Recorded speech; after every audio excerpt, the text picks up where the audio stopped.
Bienvenue, bienvenue, bienvenue à cette tranche appelée Foi sans béquille. Frères et sœurs amoureux de Josie, vous qui me suivez de partout, soyez bénis. Je voulais exploiter un petit message ce matin avec vous, intitulé « Les dieux d'autrefois ». Les dieux qui agissaient auparavant. Le Dieu qui travaillait dans ton passé. Bien-aimé dans le Seigneur, ce Dieu-là, il est le même. Si vous lisez le livre, l'épître aux Hébreux, chapitre 13, le verset 8e, la Bible dit que Jésus-Christ est le même hier, aujourd'hui et éternellement. Je voulais encourager, parler à quelqu'un, le Dieu qui agissait hier, même aujourd'hui, il continue à agir. Non, la Bible dit que sa main n'est pas si courte, ni son oreille trop dit.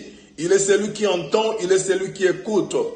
Voilà pourquoi David a dit que toi qui écoutes la prière, les hommes viendront à toi.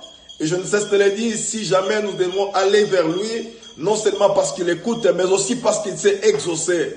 Le vœu de mon cœur ainsi que ma prière en ce jour, que Dieu puisse exaucer le vœu de ton cœur. Exaucer la prière qui monte dans ton cœur.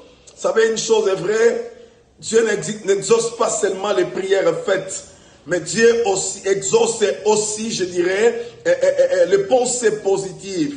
C'est pourquoi l'apôtre Paul, qui est en train de parler aux Éphésiens, si vous lisez Éphésiens chapitre 3, le verset 20, il dit « C'est lui qui peut faire infiniment au-delà de ce que nous pensons et ce que nous demandons. » Bien-aimés dans le Seigneur, ayez des pensées positives, pensez en bien. Et quand vous devez prier, et priez très bien. Ayez confiance en des faites de foi. Que le Seigneur écoute réellement la prière, il est en mesure d'exaucer. Alors laissez-moi citer, je disais que c'est lui qui agissait autrefois, et jusqu'à présent il est en train d'agir. C'est lui qui opérait autrefois, jusqu'à présent il est en train d'opérer.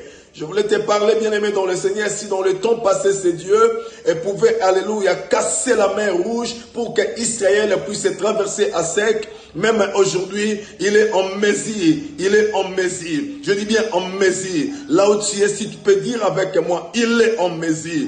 Et quelqu'un d'autre me pose la question, en mesure de faire quoi? En mesure de te guérir, en mesure de faire tout ce que toi tu pourras penser. Il est en mesure, il est en mesure de te guérir, en mesure de te lever, en mesure de te soutenir, en mesure de t'accorder le mariage, en mesure de te faire du bien, en mesure de te pardonner, en mesure de t'aider. Il est en mesure, il est vraiment en mesure. Je l'appelle le Dieu d'autrefois. Si autrefois la mer rouge a été coupée, même aujourd'hui, les barrières, le blocage sur ton chemin peuvent être cassés. Jésus-Christ est en mesure. Lui qui avait guéri la femme de perte de sang, il est en mesure de guérir ta maladie, quel que soit son nom. Appelez ça les cancers, appelez ça les sida, appelez ça l'instabilité. Mais Jésus-Christ, il est en mesure. Je dis, il est en mesure. Oh, dites encore une fois avec moi, il est en mesure. Oui, je dis, il est en mesure.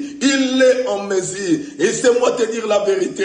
La médecine soigne, cependant c'est Dieu qui guérit. La Bible dit par ces meurtres-ci que nous avons été sauvés et le châtiment que nous donnons la paix est retombé sur lui. Crois en moi, crois à ce que je te dis, que Jésus-Christ est capable.